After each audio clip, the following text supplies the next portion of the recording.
As causas estão claras há bastante tempo.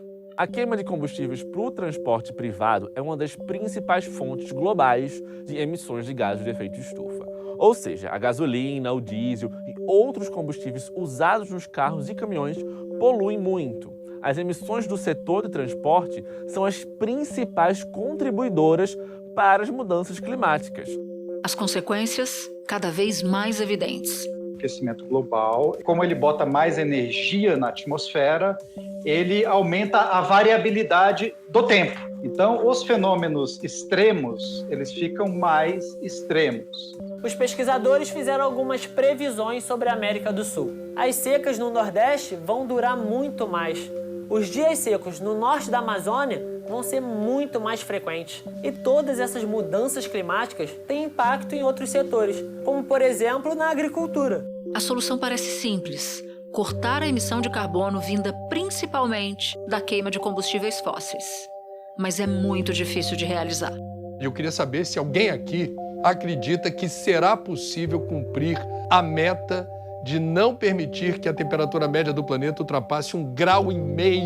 A gente tem que chegar em 2030 com uma redução global de 43% das emissões. É uma freada brusca. As coisas estão piorando, tem que reduzir 43%, como você falou, mas as emissões no último ano subiram em vez de cair. Muito.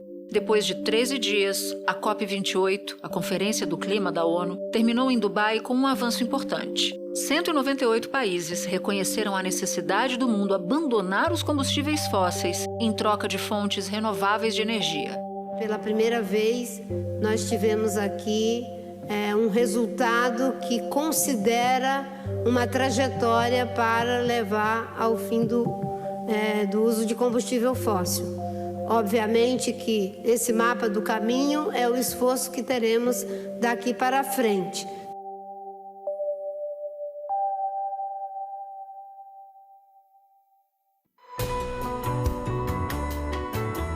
Da redação do G1, eu sou Natuzaneri e o assunto hoje é COP28, o primeiro passo para a transição energética no mundo. O que foi decidido na Conferência do Clima da ONU e que caminhos o texto final aponta para a substituição de combustíveis fósseis. Neste episódio, eu converso com Daniela Chiaretti, repórter especial de meio ambiente do jornal Valor Econômico. Ela fala comigo direto de Dubai, sede da COP28. E Carlo Pereira, CEO do Pacto Global da ONU no Brasil. Quinta-feira, 14 de dezembro.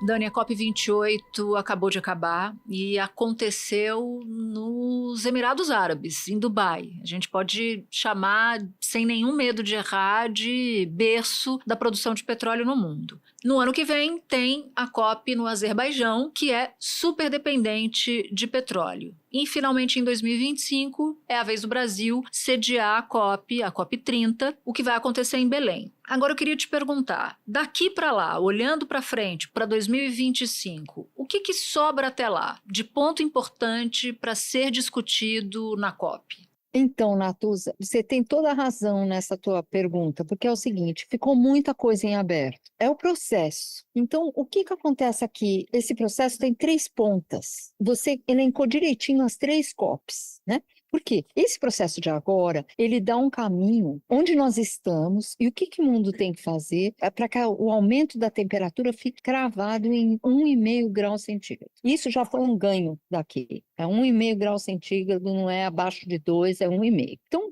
ele dá um caminho, né? A gente volta a isso com as energias, a gente pode comentar sobre isso depois. A COP que você mencionou no Azerbaijão é a COP do dinheiro, dos recursos financeiros. Então tá, a gente tem esse caminho, mas como que a gente vai fazer isso se tornar real? Precisa de recursos, precisa de dinheiro. Então, a discussão do dinheiro é na COP do Azerbaijão. A gente sabe que são trilhões de dólares para fazer essa grande revolução que o mundo precisa fazer. a gente não sabe de onde esse dinheiro vem, a gente sabe que o sistema financeiro internacional tem que ser mudado, né? E todas essas discussões vão ser feitas em Baku, no Azerbaijão. Em Belém, no Brasil, 2025 é o ano em que os países têm que entregar os seus novos compromissos climáticos. Então, eles vão ter que falar, tá bom, isso que a gente viu aqui, nessa COP de Dubai, a gente tem que agora refazer os nossos compromissos para que a gente chegue a 1,5 graus. Nós temos esses recursos disponíveis, esses caminhos para escolher, e a gente se compromete, então, com esse tipo de meta, de corte de ambição, de financiamento, de tudo. Você deu um título para a COP do Azerbaijão. Eu queria saber qual é o título dessa COP de agora. COP do petróleo? É exagero dizer assim, chamar assim? É curioso, boa pergunta. Ela era batizada assim, antes dela começar, a COP do petróleo. Pelos motivos que você falou, pelo lugar onde a gente está, né, no meio do deserto. O país foi o primeiro da região a ratificar o Acordo de Paris e a se comprometer com a redução das emissões em toda a economia. Mas organizações ambientalistas discordam. Dizem que a escolha de Dubai para a COP28 é fruto de um lobby político dos Emirados. E mais, isso seria parte de uma estratégia para influenciar a transição energética global. Os ambientalistas citam, por exemplo, que o chefe da petrolífera estatal dos Emirados Árabes Unidos é também o presidente da COP28. Agora, curiosamente, eu estava até olhando antes de conversar com você, mas o acordo não traz nenhuma vez a palavra petróleo. O acordo traz combustíveis fósseis, tem a palavra carvão e tem até gás, mas não tem petróleo. Essa COP28, 31 anos de discussões. O grande elefante na sala são os combustíveis fósseis. É isso que está aquecendo o planeta. Esse elefante pulou para cima da mesa de negociação e é curioso isso. Eu não saberia dizer agora, no fim dela, se é a COP do petróleo. Boa pergunta, não sei. O fato dessa COP ter sido realizada em Dubai chamou muito atenção, levantou muitas discussões, e eu queria tentar entender com você quais foram os pontos positivos dessa COP. É o seguinte, a primeira coisa foi o primeiro dia, que no primeiro dia já teve aquele anúncio do Fundo de Perdas e Danos, que é um fundo, a decisão desse fundo foi feita no Egito no ano passado, mas foi só tomada a decisão. Durante um ano, eles montaram a arquitetura desse fundo. Então tá, vamos ter um fundo. Onde ele vai ficar? Ah, vai ficar no Banco Mundial. Quem vai poder acessar? Os países mais vulneráveis, principalmente, mas não só. Quem vai colocar dinheiro? Os países ricos, principalmente, mas não só. Agora se espera um investimento de até 387 bilhões de dólares por ano, até 2030 para os países mais pobres. Antes, a expectativa era de 100 bilhões. Foi a primeira vez em 3 décadas de conferências da ONU para o Clima que países do mundo todo concordaram com um ponto tão importante sobre os principais causadores do aquecimento global, e isso acabou, claro, sendo muito comemorado. O presidente da COP28, Sultan Al-Jaber, que liderou as negociações, anunciou o acordo como histórico. Isso é bastante histórico, porque é uma briga histórica e isso aconteceu. Claro que tem problemas, é pouco dinheiro, claro, mas é um ponto positivo. O segundo, eu acho, é o final dessa COP. Ele é curioso. Esse acordo é o seguinte, ele tem uma coisa surpreendente, que é justamente o artigo que trata de toda a transformação energética que tem que acontecer. Ele tem problemas, mas ele é surpreendente. E tem outras coisas que não são boas no acordo. Então, o que eu vou te dizer? A surpresa do acordo é justamente a parte dos combustíveis fósseis. Embora o lobby fosse para acabar com os combustíveis fósseis, todo mundo sabia que isso era impossível, né? Como que a gente vai acabar de um dia para o outro? Então, tinha muita briga de datas e tudo, tinha muita briga, mas ninguém estava levando isso tão a sério. O que eles fizeram? Mudaram a linguagem. A linguagem não é phase out, é um termo em inglês que mostra um processo de transição. A gente está se afastando dos combustíveis fósseis. Mas esse movimento, eu acabei de ouvir o enviado especial dos Estados Unidos falando, John Kerry, ele diz 2 coisas interessantes. A primeira, ele fala, esse movimento, nós não vamos voltar mais atrás a isso. Esse movimento é um movimento que não vai ser parado. Nós estamos nos afastando. A partir de hoje, a gente tomou a decisão de nos afastar dos combustíveis fósseis. A segunda coisa é que eu não sei se vai dar tempo pela urgência que a ciência está mandando. Então, eu achei interessante essa leitura dele. What we are for, the United States has said, and all G7 members voted for this, we are for the phase out of all fossil fuel. para concluir essa parte, o acordo ele dá um caminho para como se faz isso, né? Então ele diz, olha, o mundo tem que ter 30% de energias renováveis até 2030, como uma meta global, e dobrar a eficiência energética. Daí ele dá como se fosse um cardápio de opções, são 8. E uma delas, algumas são mais controversas, dependendo do país. Então, eles abrem algumas dizendo, olha, vamos usar combustíveis mais limpos, né? Então, nuclear, gás, vamos usar mecanismos que sequestram carbono. Essa tecnologia lá ainda não é comercialmente viável, mas está lá. Tem alguns países que falam, olha, eu não consigo, preciso dessa tecnologia. Então, tem coisas... O último tópico é um tópico interessante, porque ele fala que toda essa transição tem que levar em conta as desigualdades, a equidade e a pobreza no mundo. E o que não foi conseguido, uma coisa que o Brasil queria e outros países em desenvolvimento queriam, era que existisse uma gradação nisso. Os países ricos tomassem a dianteira e o mundo em desenvolvimento viesse depois. Isso não aconteceu. Você bem lembra que a não eliminação dos combustíveis fósseis não está no texto final. Ao mesmo tempo, muitos cientistas sérios alertam que a gente está muito próximo do ponto de não retorno. Então eu queria tentar entender com você como é que normalmente são os textos da COP. São textos mais idealistas, que colocam metas mais altas para que os países corram atrás delas, ou são textos possíveis, textos ditos mais realistas? E um outro ponto que eu queria tentar entender com você. O que impediu o posicionamento dos países contra a eliminação dos combustíveis fósseis? Foi a geografia, o fato da COP ser nos Emirados Árabes? As COPs, Natuza, essas COPs de clima, de biodiversidade, elas são interessantes, e é o ponto mais interessante delas e também o mais fraco, porque elas têm que ser decididas por 198 países, quase 200. Um país pequeno pode chegar no fim e falar, eu não quero isso, e bloquear tudo. Então, ela é interessante porque é um multilateralismo, seu exercício máximo, com todos os problemas que isso pode ter, que é o seguinte, quando você chega num acordo, é o menor denominador comum. Então, você tem toda a razão. A gente deveria, pelos tipping points, por esses pontos de não retorno da Terra, a gente devia ser muito mais ambicioso. Os cientistas aqui, no começo dessa COP, eles estavam desesperados. Eu nunca vi cientistas tão aflitos. Então, a situação é realmente uma situação muito grave. Agora, então, como é que os diplomatas fazem? Eles costuram com linguagens, muitas vezes, ou muito fracas. A gente afirma que precisa fazer esforços, ou a gente acha uma boa ideia, bem-vindos, welcome, eles usam. Dificilmente você vê um decides, né? Decide, a gente decide, isso é muito raro. E o que eles conseguiram fazer? Eles conseguiram ter uma certa ambiguidade nesse termo que acomoda os interesses.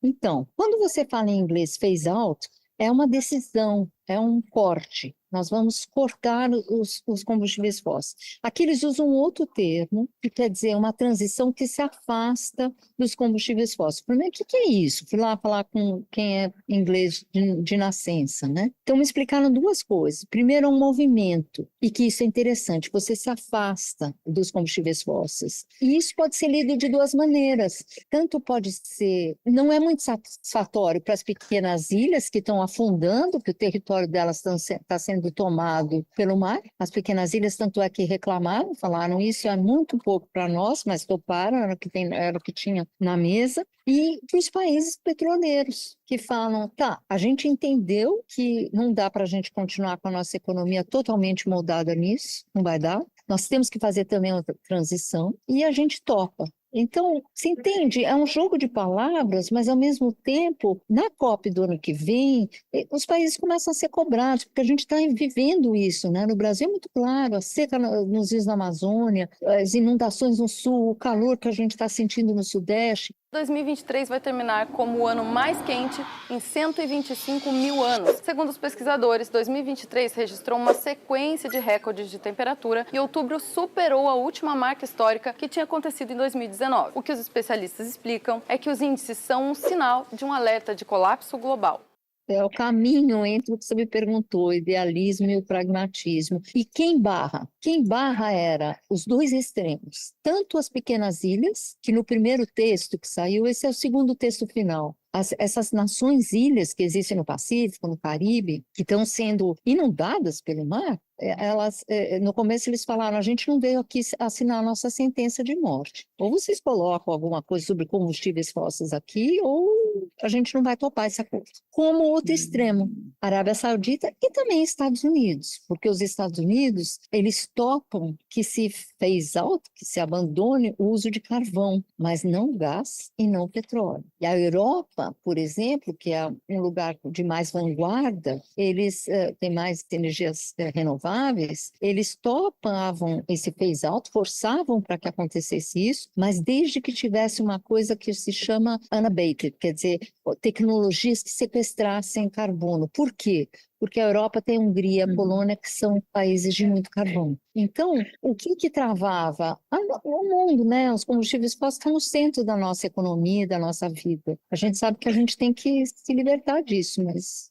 Claro, sem dúvida. Inclusive, você cita dois termos que se combinam com a pergunta que eu vou te fazer. O primeiro termo é a transição energética e num outro momento você fala em caminho. Então eu te pergunto, como é que esse caminho da transição energética ficou impresso no texto final ou foi expresso no texto final? O grande artigo de maior polêmica, de maior pressão, o que a gente estava conversando, o elefante na mesa, é o artigo que fala da transição, 28. Então ele fala o seguinte, olha, nós vamos ter que transitar de uma maneira profunda, rápida e sustentada, fazendo reduções de gases de estufa, olhando em linha, em sintonia com 1,5 grau, essa é a nossa meta, que está no Acordo de Paris. Então, dá esse cardápio de 8 opções. A primeira é triplicar energias renováveis até 2030 e dobrar a capacidade energética até 2030 também. A eficiência energética, desculpe. A segunda coisa é acelerar os esforços para diminuir o uso de carvão que não tiver sequestro de carbono. Eles citam nominalmente o carvão. Depois eles falam, olha, vamos fazer esforços globais para ir para sistemas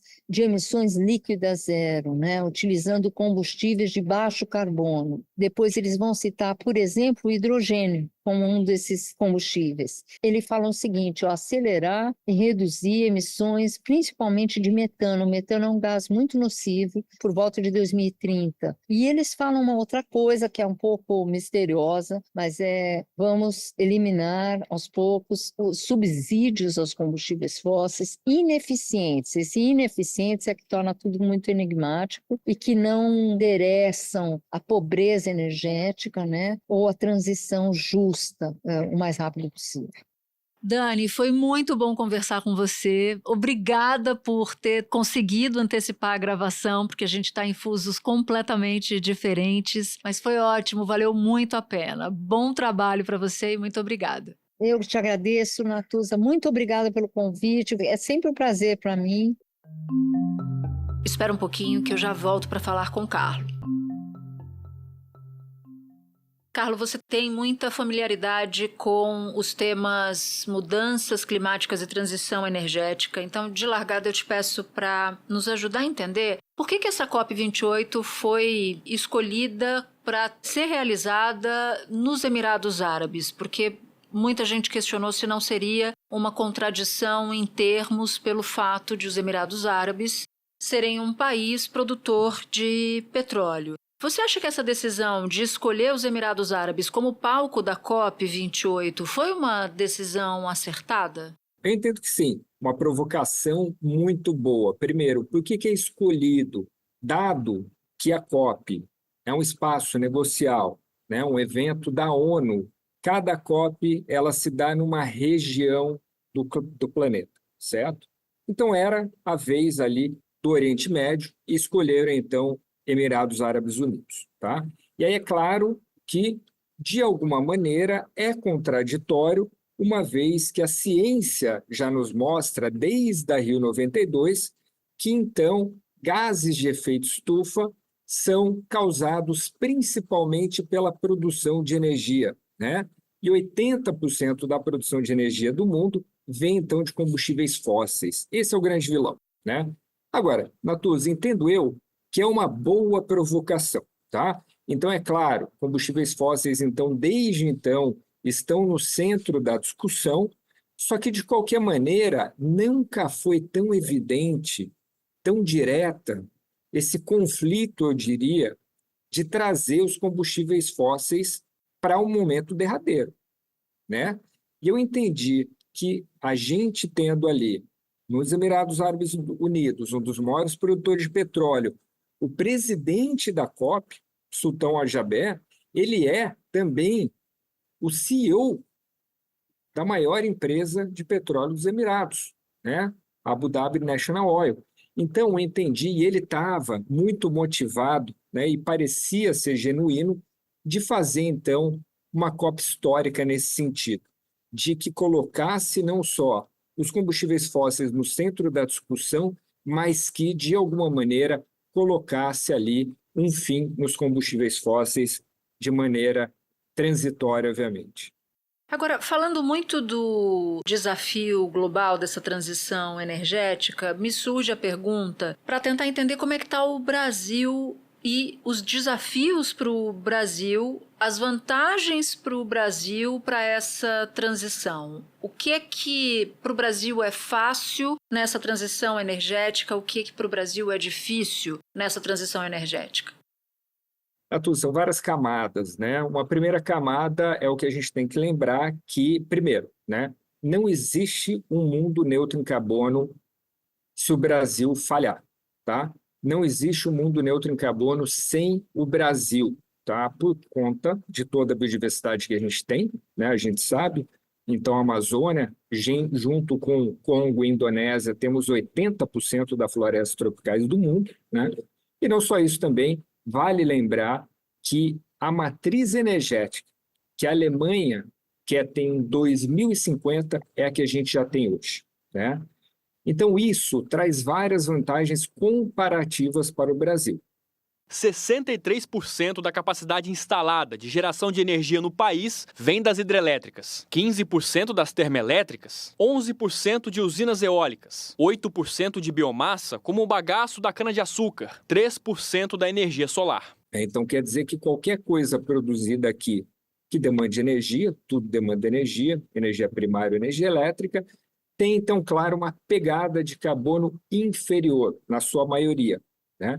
E a gente já tem vários movimentos, União Europeia, por exemplo, e alguns outros países também para além do bloco, que colocam, então, hoje, por exemplo, uma taxa de fronteira relacionada a carbono, né? Então, isso quer dizer o quê? Um produto chega ali naquela fronteira, né? Vai ser medido quanto ele emite de carbono. Se ele emite mais que o produto daquele país ou daquele bloco econômico, ele vai ser, então, sobretaxado. Então, quer dizer que, por exemplo, o Brasil hoje, a soja que chega na China, a soja de menor pegada de carbono é a brasileira, né? Então, independente disso, a gente sabe, por exemplo, o alumínio brasileiro, ele é muito baixo em carbono quando comparado a outros do mundo, né? O aço brasileiro. Então, isso traz, sim, uma vantagem comparativa para o Brasil. É claro que, quando eu falo em camadas, quando a gente olha, por exemplo, o nosso transporte ainda é hoje muito dependente do diesel, né?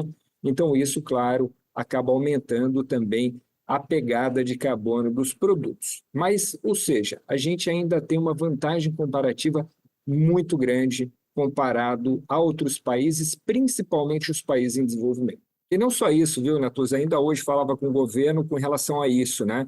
Que não só por questões ambientais, mas também questões sociais e trabalhistas, os produtos brasileiros eles acabam tendo uma vantagem comparativa quando a gente olha país em desenvolvimento, né? Só um exemplo, roupa produzida, a confecção de Bangladesh, por exemplo, quando comparado com a nossa, né? Então, eu acho que o Brasil ele tem um caminho muito bom aí pela frente, sem dúvida. Por exemplo, o consumo de água para têxtil aqui no Brasil é menor, as condições de trabalho no Brasil, dado a nossa legislação trabalhista que é muito forte, é muito melhor, né? E aí muitas vezes eu escuto e falo, olha, mas é legislação, né? Então como que a gente vai levar isso como uma vantagem? Eu falo, olha, pouco importa. O que importa é o consumo consciente, né? O que importa é o consumo consciente. Então, o Brasil tem sim esses atributos que tem que explorar mais na exportação. Carlo, muito obrigada. Foi ótimo falar com você. Prazer enorme. Obrigado.